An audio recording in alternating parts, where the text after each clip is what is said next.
Bom, abra sua Bíblia em João, capítulo 17.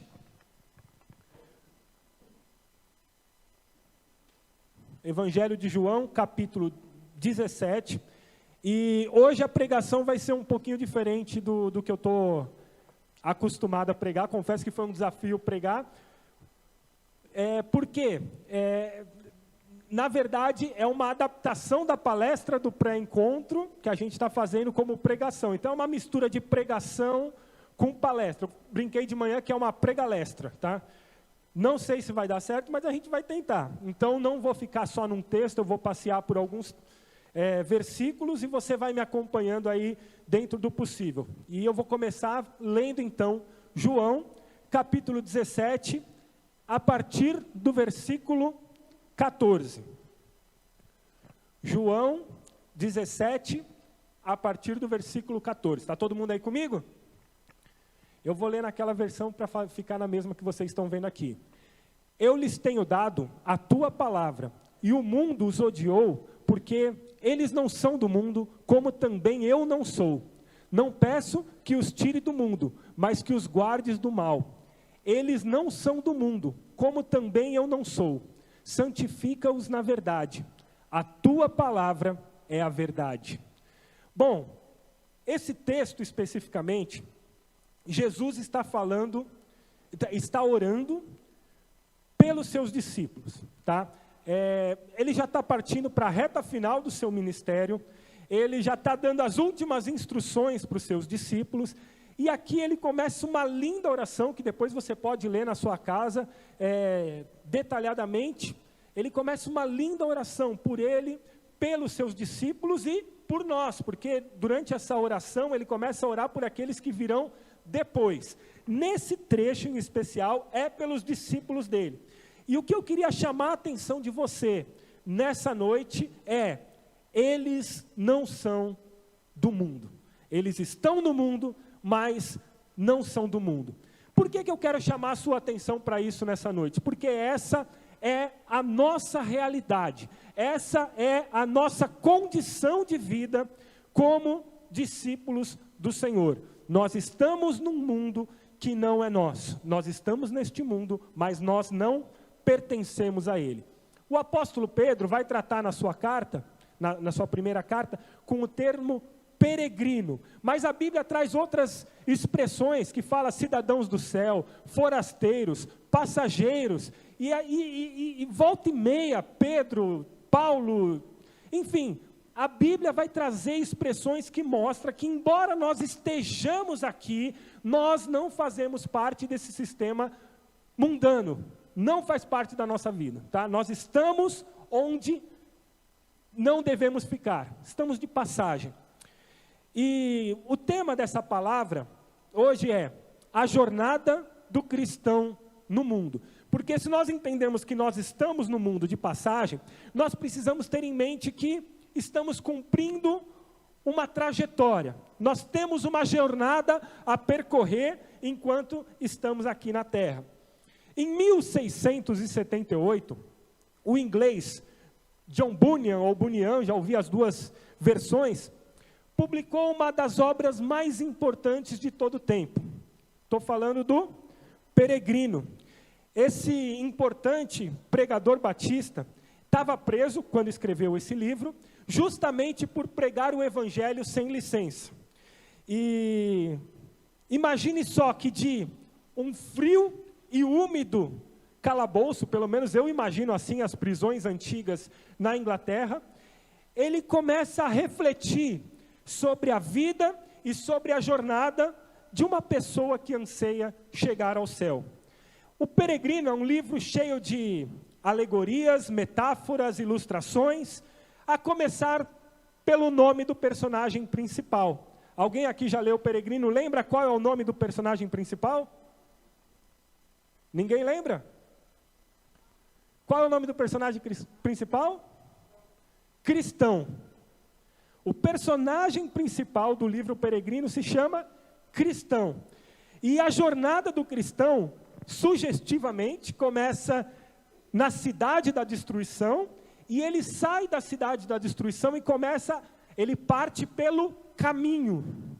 em direção à cidade celestial. Você está pegando as referências que ele usa? O cristão sai da cidade da destruição, começa a andar pelo caminho até chegar à cidade celestial. Essa é a sinopse do livro, mas está muito fácil de você imaginar que a jornada do cristão é isso, sair da destruição e ir para a cidade celestial. A trajetória do cristão é marcada por muitas etapas e em todas elas ele vive experiências altas e baixas. Para você ter uma ideia, o cristão atravessa o pântano do desânimo. O cristão atravessa a feira das vaidades. Ele passa pelo monte das dificuldades. Ele passa pelo vale da humilhação, pelo vale da sombra da morte. Ele vê o martírio, a morte do seu amigo fiel. Ele atravessa o castelo da dúvida. E por aí vai. Fala a verdade. Mesmo quem nunca leu o livro, talvez a maioria aqui ainda não tenha lido, só de ouvir essas expressões citadas pelo autor, você talvez já tenha pensado assim: eu já passei por esse lugar. Ou até, eu estou atravessando esse lugar na minha jornada de cristão. Não sei se você está passou ou passa nesse momento pelo pântano do desânimo, pelo castelo da dúvida, pelo monte das dificuldades. Não sei se você está ou passou já, mas que você em algum momento deve ter pensado, falar assim: eu sei como é estar no vale da sombra da morte. Eu sei como é estar no vale da humilhação. Eu sei o que é ter que atravessar uma feira das vaidades. Tudo isso acontece porque a forma como Bunyan colocou representa uma espécie de biografia de todos nós, cristãos. As suas lições e as suas experiências estão pautadas o quê? Na palavra. E elas falam muito bem quem nós fomos, quem nós somos e quem nós seremos quando chegarmos à cidade celestial. Todo cristão está numa jornada. Vive neste mundo, mas não pertence a este mundo. Porque a Bíblia garante, assegura que aqueles que são redimidos por Cristo são cidadãos dos céus. Temos cidadãos dos céus aqui nessa tarde? Amém. Precisamos entender a realidade deste mundo e perceber que a nossa nova vida em Cristo não tem nada a ver com o que nós vivemos aqui. Esse mundo não nos pertence. Embora estejamos aqui, estamos de passagem. E eu sei que cada um de nós tem a sua história de vida. Cada um de nós tem a sua trajetória, o seu contexto, que são muito distintos entre si. Mas espiritualmente nós temos uma trajetória em comum.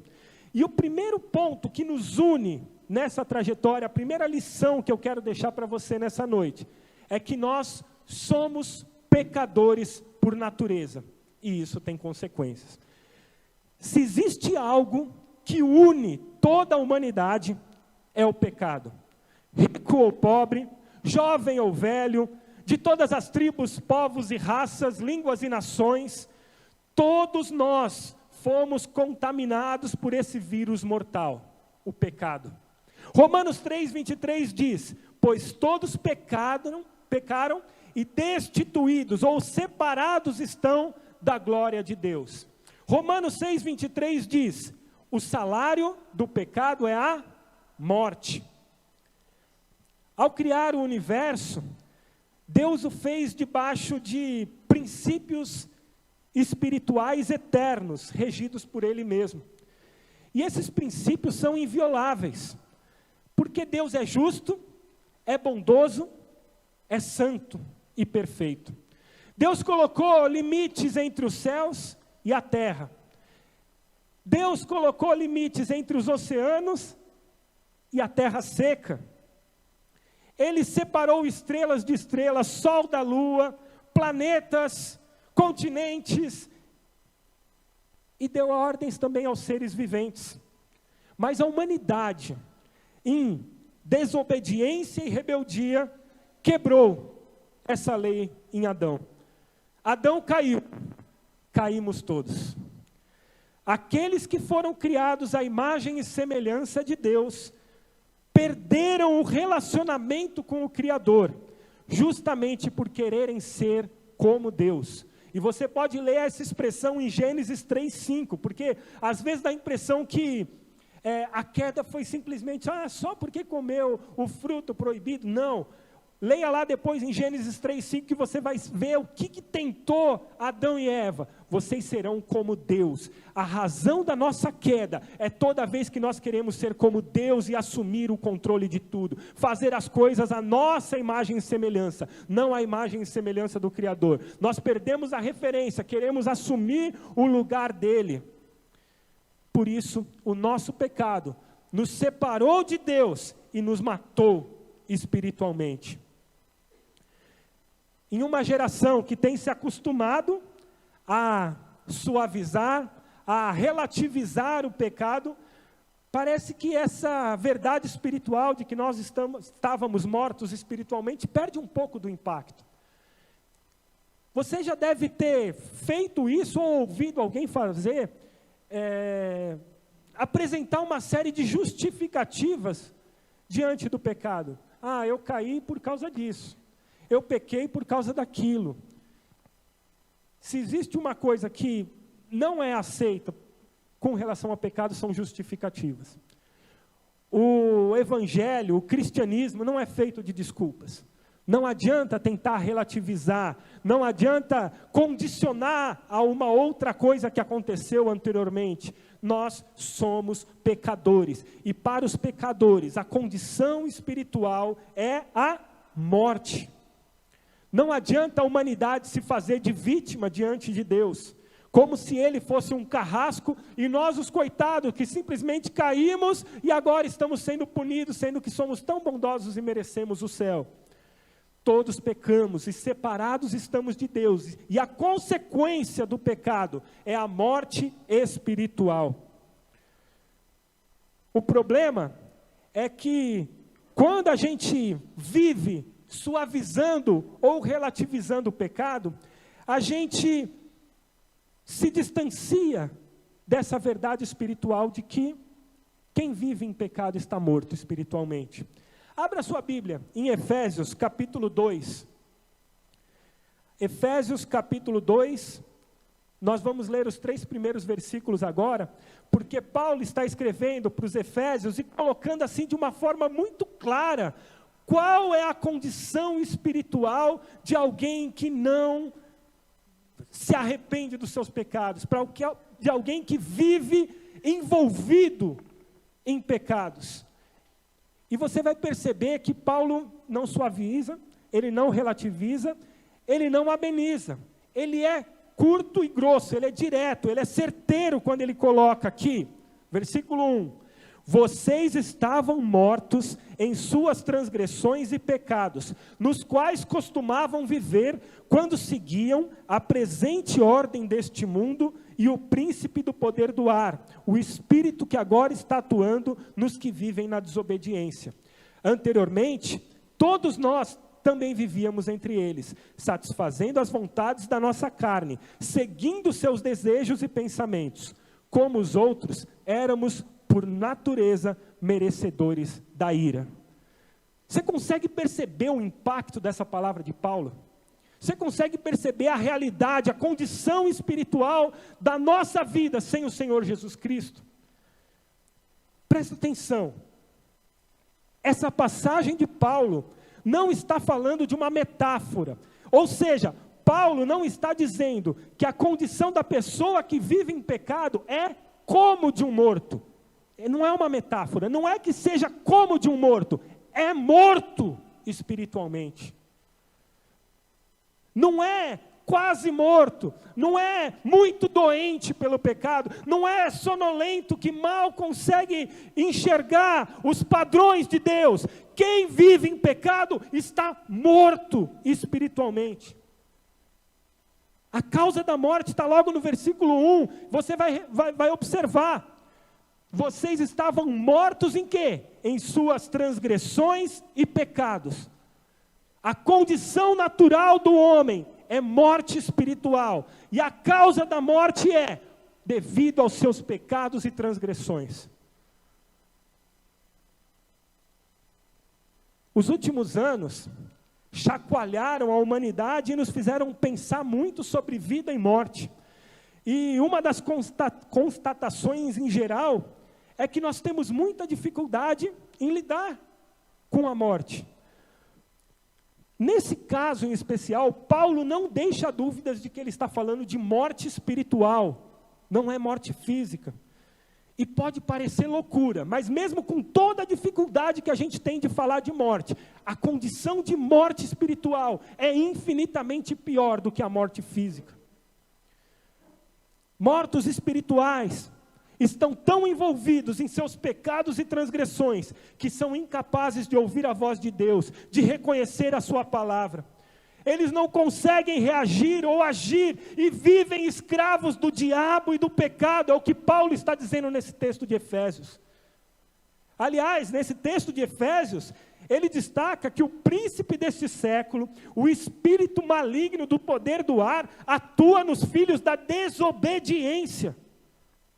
Por isso, quando o cristão insiste em caminhar em direção ao Senhor, parece que tudo converge para que ele vá na direção contrária. Quando a gente quer caminhar em direção ao Senhor, parece que o mundo tenta nos empurrar para o outro lado. Sabe por quê? Porque o mundo está sob influência do diabo, do pecado, da maldade que destrói a humanidade. Algumas versões, esse texto de Efésios vai trazer a expressão segundo o curso do mundo. Você já viu aí provavelmente na beira de algum rio, que o curso de um rio, ele simplesmente segue. E não adianta você fazer a melhor das barreiras de pedra ali para tentar reverter ou inverter o curso do rio. O curso do rio é aquilo que ele simplesmente segue. Assim é o curso do mundo. O curso do mundo segue, e segue em direção contrária à vontade de Deus. Se nós mergulhamos nesse rio, nós vamos embora. A correnteza desse mundo nos leva. Paulo está escrevendo isso aos Efésios, mas ele está escrevendo isso para nós também. Anteriormente, nós éramos assim, e isso nos fazia merecedores, como diz o texto, da ira de Deus. A ira do Senhor é diferente da nossa ira. A ira do Senhor é santa e justa. Isso destrói qualquer argumento de autoajuda que possa haver na nossa vida. A solução, me desculpe, por melhor e mais capacitado que você seja, a solução não está dentro de você. Não adianta você seguir o que alguns coaches dizem hoje e procurar ouvir a voz do seu coração, ou ouvir aquilo que está no seu interior. Não adianta você querer praticar boas obras para compensar a sua vida de pecados. O perdão não é alcançado assim. A nossa natureza é má. Nós estamos contaminados por esse vírus mortal do pecado. E não ceda à tentação de crer que você é menos pior do que os outros. Não, eu conheço fulano que faz tudo de errado na vida dele. Ele merece mais a ira de Deus do que eu merecia. Não existe essa de pecado, pecadinho e pecadão diante de Deus. Existem pecadores. E eles estão separados da glória de Deus. E o salário para esses é a morte. Isso significa que a nossa vida, naturalmente, caminhava para a morte eterna. A humanidade é caída, naturalmente, pecadora. Mortos não podem ressuscitar por si só. Era preciso uma intervenção divina. Tem uma frase do Charles Spurgeon que eu queria colocar aqui para você. A frase diz o seguinte: você não é um santo, diz o diabo. Bem, se eu não sou, eu sou um pecador. E Jesus veio ao mundo justamente para salvar pecadores. Você conseguiu entender? Vou ler de novo. Você não é um santo, diz o diabo. Bem, se eu não sou, eu sou um pecador. E Jesus veio ao mundo justamente para salvar pecadores. E esse é o segundo ponto dessa nossa mensagem.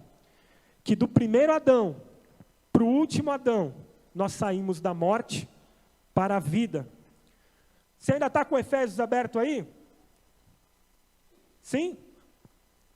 O detalhe mais significativo, mais representativo que tem nesse texto aí de Efésios, são as primeiras palavrinhas do versículo 4, que na gramática aí vão dizer que é uma conjunção adversativa, que diz o seguinte, todo mundo junto? Mas Deus, isso faz toda a diferença. Dependendo da sua versão vai estar, todavia Deus, contudo Deus. O que esse detalhe tem de tão especial? Se nós não somos capazes de nos salvar, se dentro de nós não há nada que possa nos fazer levantar, porque nós estávamos mortos espiritualmente, o próprio Criador se moveu em direção à humanidade. Mas Deus, repare, acompanhe o raciocínio, do versículo 1 até o 3, ele está passando um cenário pior do que o pior filme de terror que você já assistiu. Está dizendo que você era morto espiritualmente, filho da desobediência, que você era escravo do diabo, escravo do mundo, merecedor da ira de Deus. Mas Deus, consegue reparar o poder disso? A nossa condição humana era de fracasso, não existia esperança, mas Deus agiu na história. Mas Deus, sendo rico em misericórdia, por causa do grande amor com que nos amou, e estando nós mortos em nossas transgressões, nos deu vida juntamente com Cristo. Pela graça vocês são salvos, e juntamente com Ele nos ressuscitou, e com Ele nos fez assentar nas regiões celestiais em Cristo Jesus. A nossa condição era de morte, mas Cristo nos chamou à vida. Deus não nos deixou na condição que estávamos. Mortos, filhos da desobediência, escravos do mundo, escravos do diabo, merecedores da ira, mas Deus demonstrou misericórdia por mim e por você. Ele nos amou, e nos amou a ponto de enviar o seu Filho para sofrer as nossas culpas, para morrer no nosso lugar. Se a humanidade é filha da desobediência, e por meio de Adão, todos nós somos filhos da desobediência, nós precisamos entender que nem todos são filhos de Deus. Aquele ditado que a gente ouve assim, eu também sou filho de Deus, é filho de Deus se estiver em Cristo Jesus, porque Ele é que nos dá a vida, Ele é que nos liga ao Pai, que nos conecta. Ninguém é verdadeiramente livre se não for pelo Senhor Jesus Cristo. Por isso, louvado seja o Senhor por sua graça e misericórdia. Você consegue entender o que é misericórdia? Misericórdia é quando Deus não nos trata da forma como merecemos. Nós merecíamos a sua ira e condenação, mas Ele não nos tratou assim.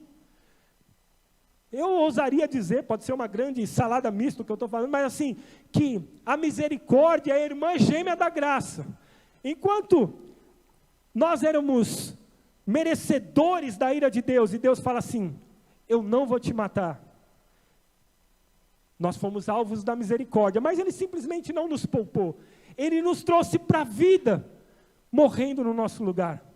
Ele nos tirou da morte e nos trouxe para a vida. Não foi simplesmente poupado por um momento. Nós fomos alvos da sua misericórdia e da sua graça. Por isso que Paulo fala nesse texto, pela graça vocês são salvos. Não merecíamos viver, mas Ele nos ressuscitou espiritualmente. O próprio Filho de Deus recebeu a ira e a justiça que eram destinadas a mim e a você. Na jornada do cristão, no livro Peregrino de Bunyan, esse é o momento que o peregrino sai da cidade da destruição e passa a andar pelo caminho. Em 1 Coríntios 15, 21, 22, Paulo escreve, visto que a morte veio por um homem, também por um homem veio a ressurreição dos mortos.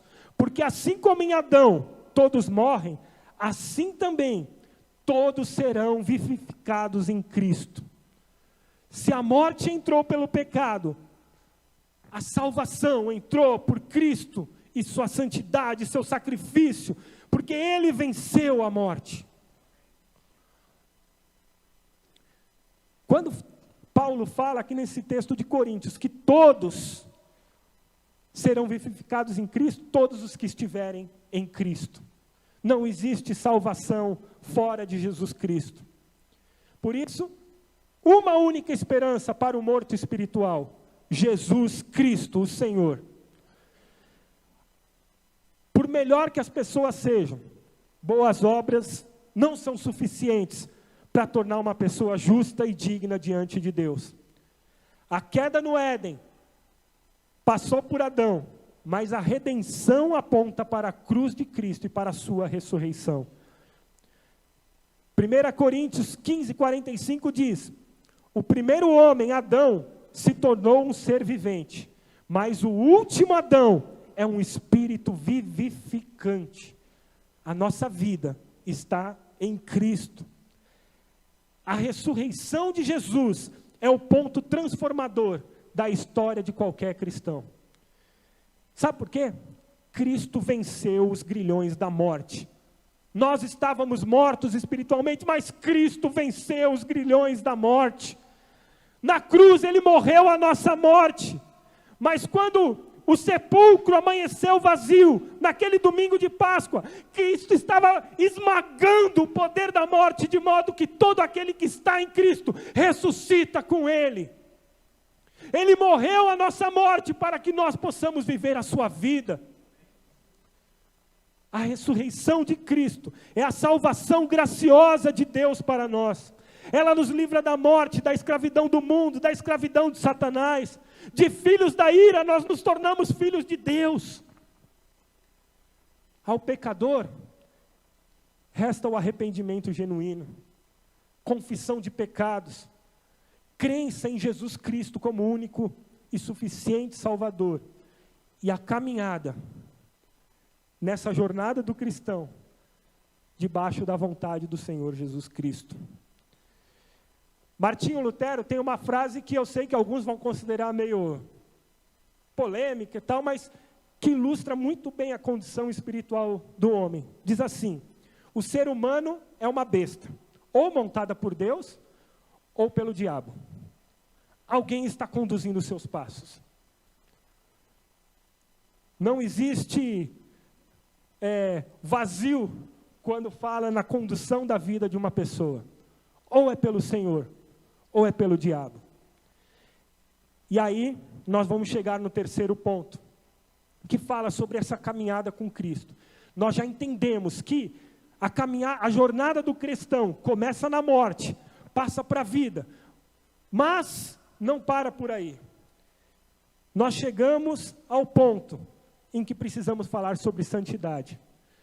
Chegamos ao ponto em que precisamos entender que nós somos santificados por Cristo e em Cristo.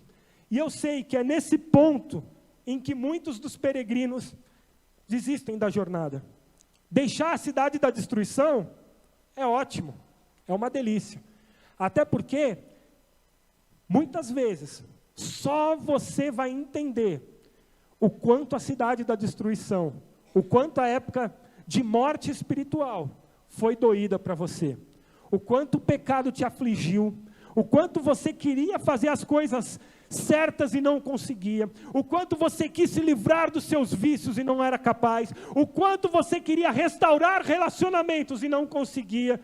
Então talvez sair da cidade da destruição, dar o primeiro passo tenha sido maravilhoso, tenha sido leve para você. Agora, nós temos um caminho a percorrer. Nós precisamos caminhar com Cristo. Ele não nos teletransporta diretamente da cidade da destruição para a cidade celestial.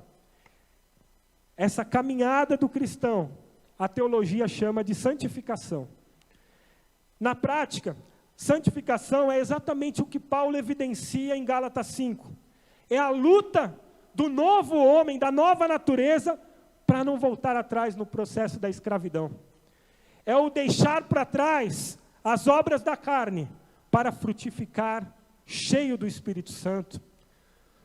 Depois de concluir a sua missão, Jesus subiu aos céus e deixou para os seus discípulos a promessa de que nós não estaríamos sozinhos. Jesus falou que enviaria o Consolador. O Consolador já veio. O Espírito Santo é o selo da presença de Deus na vida do cristão. Você não está sozinho, por mais que às vezes você se sinta assim durante a caminhada, você não está sozinho. Se antes você era morto espiritualmente, alvo da ira de Deus, diante da obra de Jesus, o próprio Deus habita em mim e você hoje. Olha a condição, olha a transformação que há na nossa vida. De condenado, você passa a ser a habitação do Espírito Santo de Deus. Por isso, nós não precisamos especificamente de um encontro com Deus. Por isso, você não precisa vir só domingo aqui para ouvir a voz de Deus. Você pode ter encontros diários, pessoais, profundos e intensos, porque o próprio Deus habita em você. O Espírito Santo de Deus habita em mim e em você. Abra a sua Bíblia em 1 Pedro, capítulo 1. Enquanto você abre, golinho de água. 1 Pedro, capítulo 1.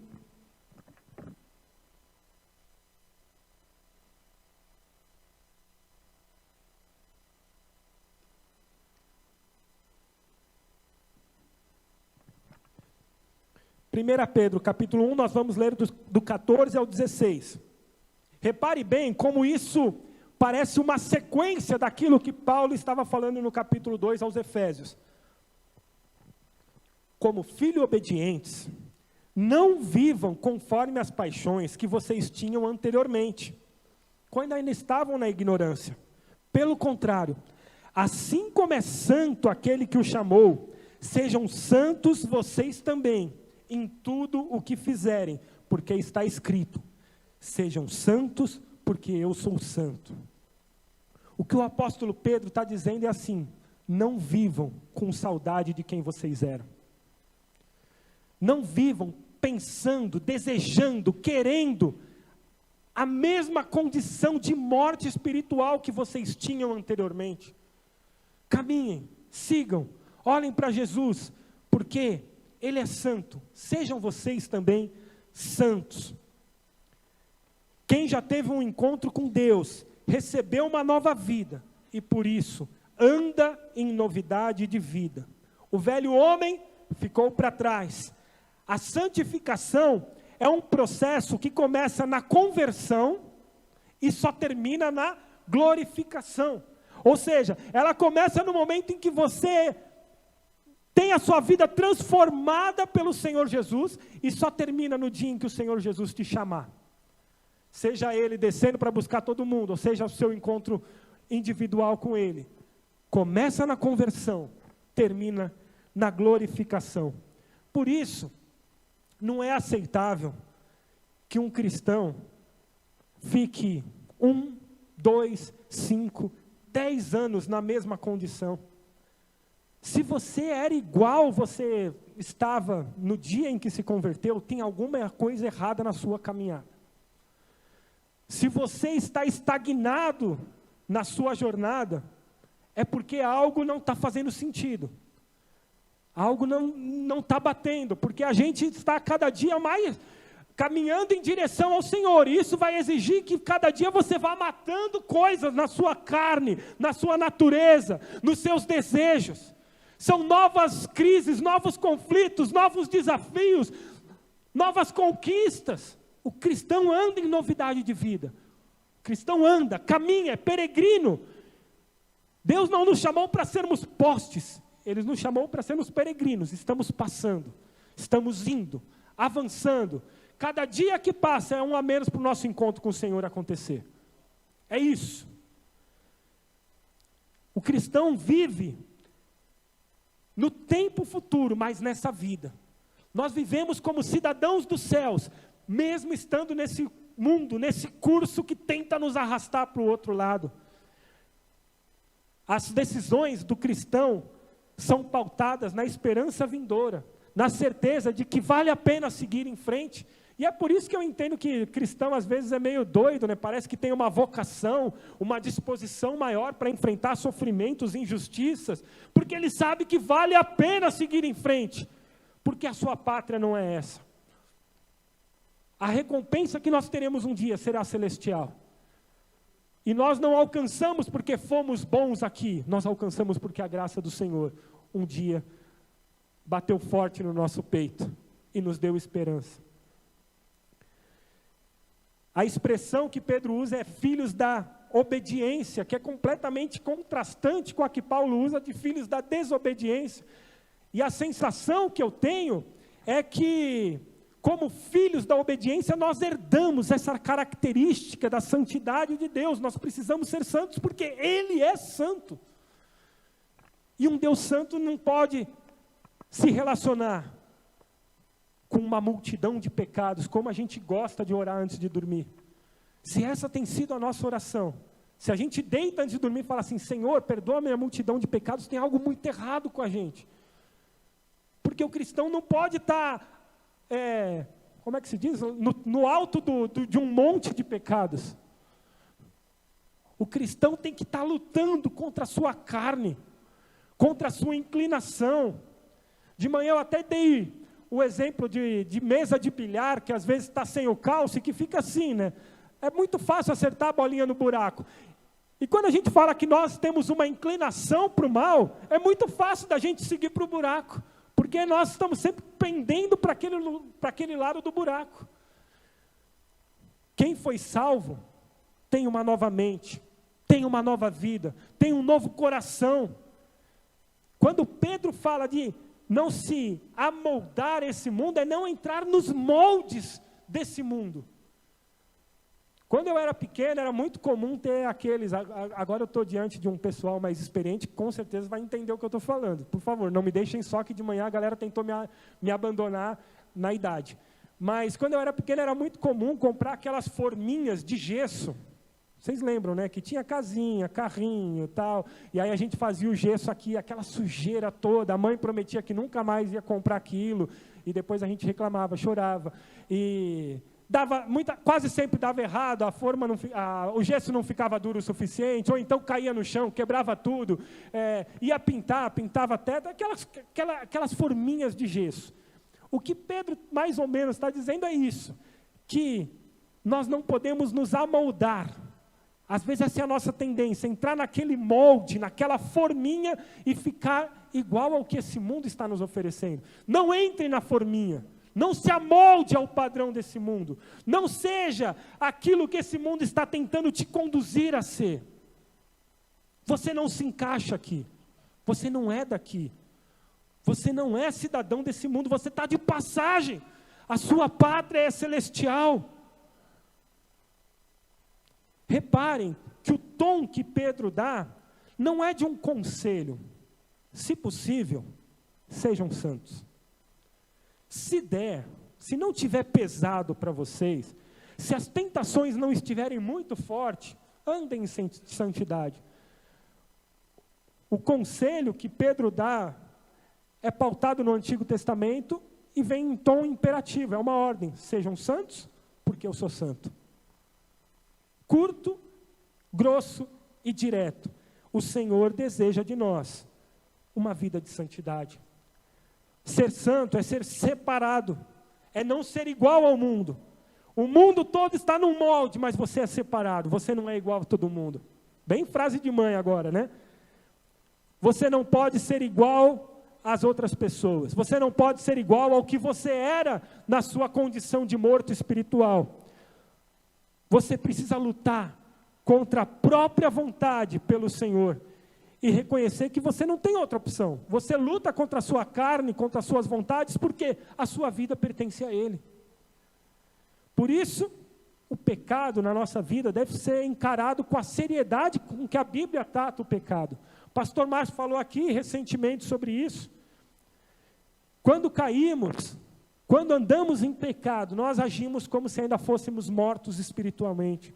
Não é o plano que o Senhor tem para a nossa vida. Por isso, Se esse é o seu caso, arrependa-se. Lembra de onde caiu e siga na sua trajetória. Siga na sua caminhada, na sua jornada. Isso quer dizer que a gente não peca mais? A gente peca sim. Mas o pecado não pode ser planejado. Não pode ser arquitetado na nossa mente. Não pode se tornar algo habitual ou usual. Sabe, tipo assim, andei, caí de novo, a vida é assim mesmo. Tinha um amigo antigamente que perguntava assim, aí fulano, como é que tu tá? Tamo aí, um pecadinho aqui, pecadinho ali. Não é essa a condição que o Senhor espera dos seus filhos. Gálatas 5,16 diz, andai pelo Espírito, e não haveis de cumprir a cobiça da carne. Quer saber como você vai matar a sua carne? Seja cheio do Espírito Santo de Deus. Seja cheio da presença de Deus. Porque aí, a sua luta vai ter muito mais respaldo para te conduzir à vitória.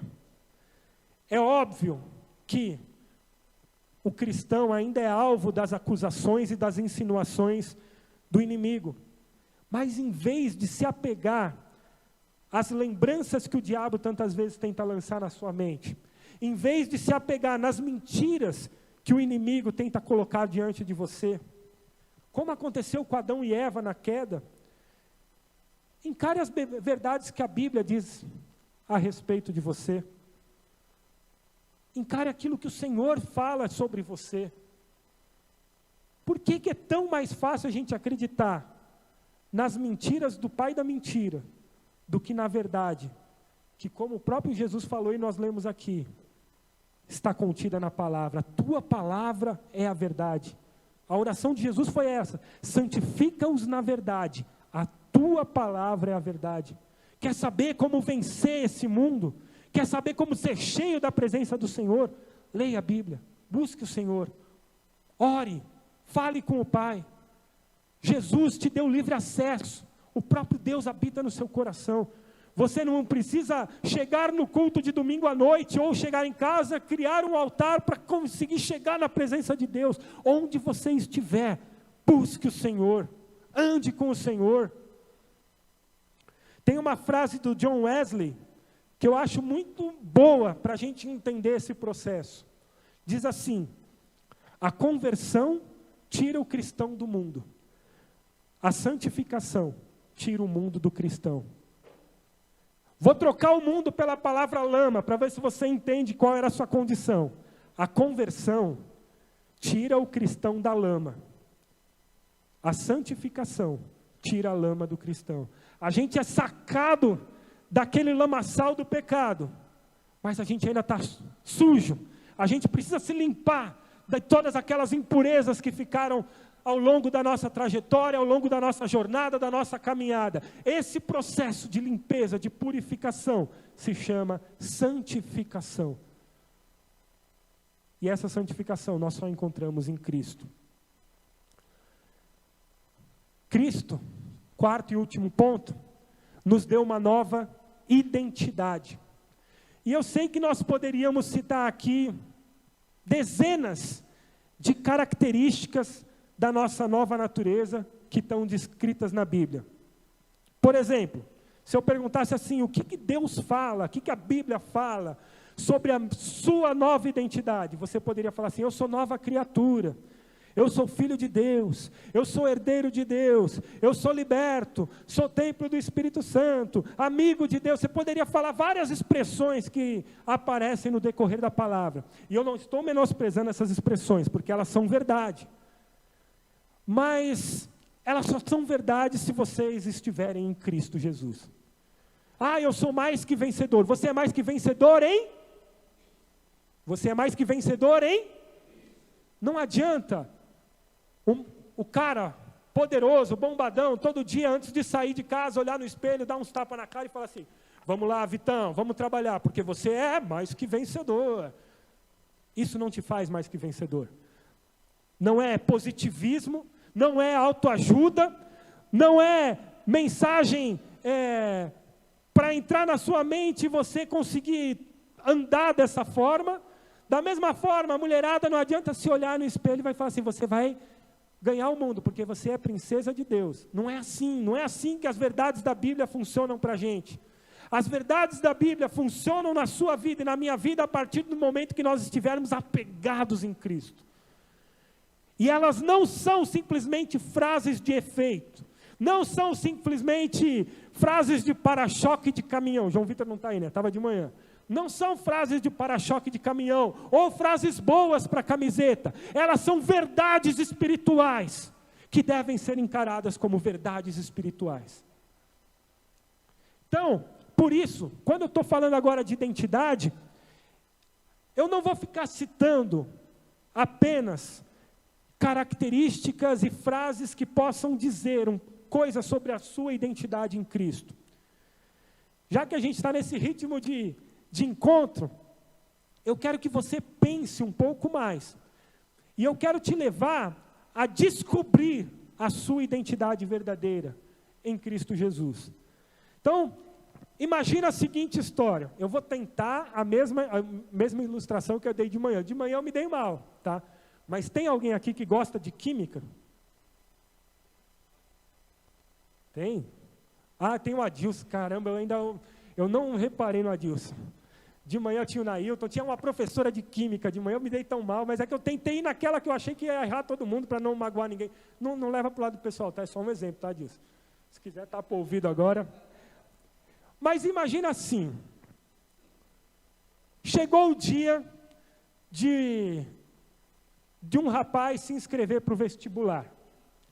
Ele chega, pega a ficha e ele sabe exatamente o que vai fazer. Algum tempo antes, aquele rapaz, durante as aulas do ensino médio, despertou de uma forma toda especial para uma matéria que pouca gente gosta. Não vou dizer ninguém porque tem gente que gosta. Química. E ele se encantou com aquilo, se apaixonou por aquilo. Passou a gastar horas de estudo no laboratório, pesquisava vídeos no YouTube, enfim, a química saltou os seus olhos e sacudiu os seus planos pessoais. E aí ele chega em casa e conta para os seus pais: ó, eu estou amando química. E começa a falar de química em casa daquele jeito, é muito legal, aquilo ali a gente aprende, não sei o quê. Um dia seus pais percebem o que ele está querendo dizer em letras miúdas e falam para ele assim: mas filho, você sabe que a gente é uma família de advogados, não sabe? Nós achávamos que você também iria por esse caminho, mas fica bem à vontade. E aí nesse dia que o menino está com a ficha do vestibular na mão, ele não tem dúvida. Ele pega a caneta dele e assinala lá, direito. Cursa os 5 anos de direito, conclui, passa de primeira no exame da OAB, e aí ele chega, temos de direito aí, não, mas direito é mais comum, tá? Temos alguns advogados aqui na área, né? Mas ele pega aquele diploma, o canudo, entrega para o pai e para a mãe deles e fala assim: ó, fiz o que vocês queriam, agora eu vou atrás do que eu quero. Existe uma crise de identidade muito forte nesse jovem. Assim como existe uma crise de identidade muitas vezes nas crianças, que mal conseguem separar o super-herói que elas imitam de quem elas verdadeiramente são. Por isso, às vezes, quando termina o culto, você vê alguns super-heróis pulando aqui de cima e se jogando de barriga no chão. Eles acham que eles vão voar mesmo. Não vão. Existe crise de identidade. Claro, são exemplos pequenos, mas crises de identidade fazem parte, muitas vezes, da nossa trajetória, da nossa caminhada de vida. Em quem nós devemos acreditar? Nos pais? Nos colegas? No mundo? Nos livros? Nos youtubers? Nos influenciadores? Quem que nós somos, de fato? Na nossa própria maturidade, porque nós sempre achamos que estamos no auge da nossa maturidade. A verdade é que, muito provavelmente, O que esse jovem do exemplo está fazendo é que em algum momento ele deu um grito de independência. Ele falou assim, ó, chega de ser quem disseram que eu devo ser. Agora eu quero ser aquilo que vai me fazer feliz. Cristãos também podem viver crises de identidade. Primeiro, porque ouvem o que o mundo diz a nosso respeito. Segundo, porque acreditamos muitas vezes nas acusações e dissimulações do diabo. Terceiro, porque nos sentimos cobrados por outras pessoas, às vezes até bem intencionadas, que acham que nós devemos fazer determinadas coisas. Muitos não aguentam essa pressão de ser quem o mundo quer que sejamos, de ser quem os amigos querem que sejamos, de ser quem as pessoas bem intencionadas desejam, quem o diabo nos insinua. E resolvemos, às vezes, dar esse grito de independência. Cansei, eu quero ser quem eu sou. Ou, eu vou ser feliz fazendo aquilo que eu gosto. Mas se a gente parar para pensar friamente, essa pessoa que fala que vai fazer o que quer fazer a partir de agora, ela também está partindo de uma negação da realidade dela naquele momento. Todo mundo que quer ser alguma coisa, primeiramente está reconhecendo que ainda não é aquilo. Em outras palavras, aquilo que aquela pessoa é, já não a satisfaz. E ela segue em busca de uma identidade própria. Qual é a saída então? Se nós não podemos ser quem o mundo diz, quem o diabo diz, quem as pessoas dizem, quem nós queremos ser, qual é a saída para nós encontrarmos a nossa identidade? A saída é recorrer ao manual de instruções. Você foi criado por Deus, seja aquilo que Deus quer que você seja. Ali está a sua verdadeira identidade. Não está no que o mundo diz, não está no que o diabo diz, no que as pessoas falam, naquilo que você quer ser. A sua identidade está em Cristo Jesus. Você quer saber o seu propósito, você quer saber o sentido da sua vida, você quer entender para onde caminhar. A sua identidade verdadeira está em Cristo Jesus. Foi Deus quem te criou, Ele sabe o que é melhor para você. Aí você pode achar que essa verdade soa um pouco indigesta, porque vocês têm planos tão maravilhosos, e nada contra você ter planos, ter sonhos, desde que eles estejam submetidos à vontade de Deus. Aí você fala assim, quer dizer que eu devo abrir mão da minha felicidade? Meu irmão e minha irmã, eu vou ser bem sincero com vocês. Se existe uma mínima possibilidade de você ser feliz nesse mundo, é sendo aquilo que Deus planejou que você seja. Você não vai ser feliz buscando a sua vida de felicidade. Aquele menino, talvez ele vá para um curso, depois ele vá buscar outra coisa, depois vai falar assim, agora eu preciso de um emprego. E aí ele consegue um emprego, mas vê a instabilidade do mercado, e ele vai falar, agora eu preciso de um concurso, agora eu preciso de uma esposa, agora eu preciso de filhos. E a nossa vida, de quem busca a felicidade nesse mundo, nunca é satisfeita, porque a satisfação plena nós só encontramos em Jesus Cristo. Nele está a nossa vida, nele está a nossa identidade. Vocês lembram da história de Jacó? Eu sei que parece ser um exemplo tão ridículo para a gente, mas quando Isaac, o pai dele, já estava bem velhinho, seus olhos já não enxergavam mais, Jacó quer a bênção que pertence ao irmão, e ele chega na presença do pai como se fosse o irmão, com as roupas do irmão, com pelos de animais nos braços para confundir o pai. Prepara uma comida, quer dizer, a mãe prepara uma comida como o irmão prepararia. E aí Isaac, já sem enxergar, fala assim, quem está aí? Ele fala, Esaú. Que crise de identidade maior do que essa? Uma pessoa que se traveste de outra pessoa para ser aquilo que ela não é, buscando aquilo que ela quer ser. Que loucura! Como é que Jacó pode se submeter a um processo desse? Ele negou seu próprio nome, ele destruiu a sua família, tudo em busca de uma identidade. E aí, muito tempo depois, prestes a reencontrar Esaú, ele tem uma madrugada intensa, em que ele briga com Deus. E no final dessa briga, o homem que estava brigando com ele fala assim: como você se chama? E dessa vez, ele responde a verdade: Jacó. E o homem lhe disse: seu nome não será mais Jacó, e sim Israel, que significa aquele que luta com Deus. A conclusão de Jacó, depois dessa experiência, é linda. Ele constrói ali uma homenagem que chama de Peniel, eu vi Deus face a face, mas ele fala assim: vi Deus face a face, e a minha vida foi salva. O que isso nos ensina? Tire a roupa do seu irmão que está com você. Tire o cheiro do mundo que está em você.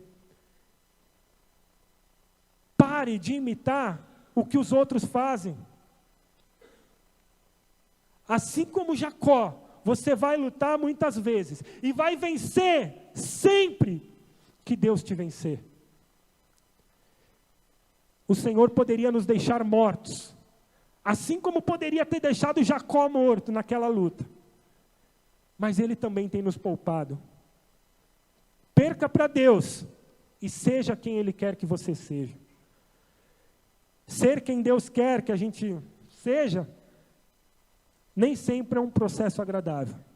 Ser aquilo que Deus espera de nós, normalmente, vai nos levar, como levou Jacó, a um reencontro com o passado, com o irmão, ao medo de ser esmagado ali, diante de Esaú. Ser aquilo que Deus espera de nós, muitas vezes vai nos levar ao caminho do perdão. E o caminho do perdão nem sempre cai bem no estômago. É muitas vezes indigesto. Ser quem Deus quer que você seja, vai te levar para pregar em Nínive. Quando muitas vezes você quer fulminar aquelas pessoas a quem você está pregando, servindo e amando. Ser quem Deus quer que você seja, muitas vezes vai exigir que na hora da luta você guarde a espada e se entregue humildemente para a prisão. Ser quem Deus quer que você seja, vai te levar, muitas vezes, ao jardim das aflições, onde, tantas e tantas vezes, as lágrimas e o suor são gotas de sangue. Por isso, não dá para romantizar a vontade de Deus. Ele vai tocar no nosso pecado. Ele vai tocar na nossa carne. Vai arder, vai doer. Mas Ele sabe que é o nosso pecado que nos distancia dEle. Por isso, santificação nos conduz a um caminho de uma nova identidade. O último texto que eu queria ler com vocês está em Colossenses 3, de 1 a 3. Colossenses 3, de 1 a 3. Que diz o seguinte: portanto, se vocês foram ressuscitados juntamente com Cristo, busquem as coisas lá do alto. Quem aqui foi ressuscitado com Cristo? Busque as coisas lá do alto, onde Cristo vive, assentado à direita de Deus. Pense nas coisas lá do alto, e não nas que estão aqui na terra, porque vocês morreram, e a vida de vocês está escondida, juntamente com Cristo, em Deus. Onde está a sua identidade? Está escondida com Cristo, em Deus. Quer descobrir quem você é de verdade? Quer descobrir o seu propósito? Quer descobrir a sua identidade? Busque o Senhor. Pense nas coisas do alto. A sua identidade está escondida em Cristo. Você não precisa viver nessa vida procurando sentido, propósito, respostas, identidade, entender o seu íntimo. A resposta está em Cristo. Eu vou concluir contando um exemplo que eu contei de manhã. Eu não ia contar agora à tarde, mas a Cleide falou que era para eu contar, então eu vou contar. A gente fez recentemente uma festinha de aniversário para o Arthur. E aí alguns pais, chamamos algumas pessoas, amiguinhos da classe, né, os pais deixaram as crianças e no final da festinha iam buscar. A gente foi acompanhando muito de perto o processo, porque sabe que criança é muito animada, muito agitada. Então, cada criança que os pais vinham buscar, a gente acompanhava até o portão. Tchau, fulano, tchau, fulano. E, de repente, numa dessas, quando chegou a mãe de uma amiga do Arthur, ela levou 2 meninas. Nós não vimos a hora que elas saíram. Ela levou a filha e uma amiga dela. E, de repente, a última de todas que chega é justamente a mãe dessa amiguinha que foi levada com a mãe da outra. E ela fala assim, vim buscar minha filha. A gente não sabendo de nada, eu grito, Cleide, a mãe da fulana. E a Cleide procurou a mãe da fulana, voltou e falou assim, a fulana não está. Aí eu falei assim, a mãe dela está aqui, Cleide, a fulana. A Cleide procura a fulana, volta, a fulana não está. Só que aí na primeira vez era aquela coisa, não está. Segundo semblante já vai ficando mais sério, né? Na terceira vez já era olhar de desespero. A fulana não está aqui. E aí começa a bater aquela preocupação, daqui a pouco não somos só nós procurando, algumas pessoas que estavam lá, poucas pessoas, começam a correr atrás, cadê fulana? Abre porta de banheiro e procura debaixo de mesa, e cadê fulana? Até armários estavam abrindo, procurando a fulana, pode estar escondida, pode ter dado uma bad, está no cantinho escondida, alguma coisa aconteceu. Até que eu vi a fotinho do aniversário, na hora do parabéns, eu falei assim, a fulana foi com a amiguinha Beltrana. Naquele momento, nós paramos de procurar pela fulana e começamos a procurar pela mãe dela. Porque sabíamos que ela tinha saído naquele momento em dupla com a amiga dela. No final deu tudo certo, só para resolver a história. Mas o que eu estou querendo dizer com isso? Às vezes você está procurando um sentido, um propósito, uma resposta, uma identidade. Pare de procurar por isso. Procure em quem está a resposta. No nosso caso, nós começamos a ligar para a mãe da menina até conseguir falar com ela e dizer assim, está tudo certo, está comigo. Pare de procurar o sentido da sua vida desesperado, igual barata tonta. Pare de procurar a sua identidade correndo de lá para cá. Procure Jesus, porque a resposta está com Ele. Procure o Senhor Jesus, porque a sua identidade está lá. Só assim nós chegaremos à cidade celestial e desfrutaremos da vida que esse Deus maravilhoso tem reservado a cada um de nós. Você pode ficar em pé nesse momento?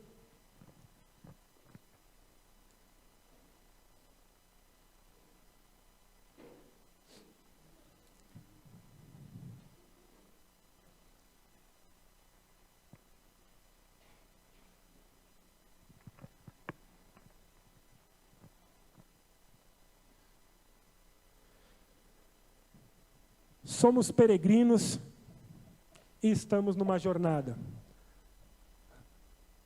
Eu não sei qual o ponto da jornada que você se encontra nesse momento. Mas eu sei que, independentemente do seu estágio, independentemente da sua condição, você não está sozinho. O Senhor é conosco. O Senhor prometeu que enviaria o Consolador, e Ele cumpriu essa promessa. E eu creio que o Espírito Santo de Deus está aqui nessa noite. E eu vou te convidar nesse momento a fechar os seus olhos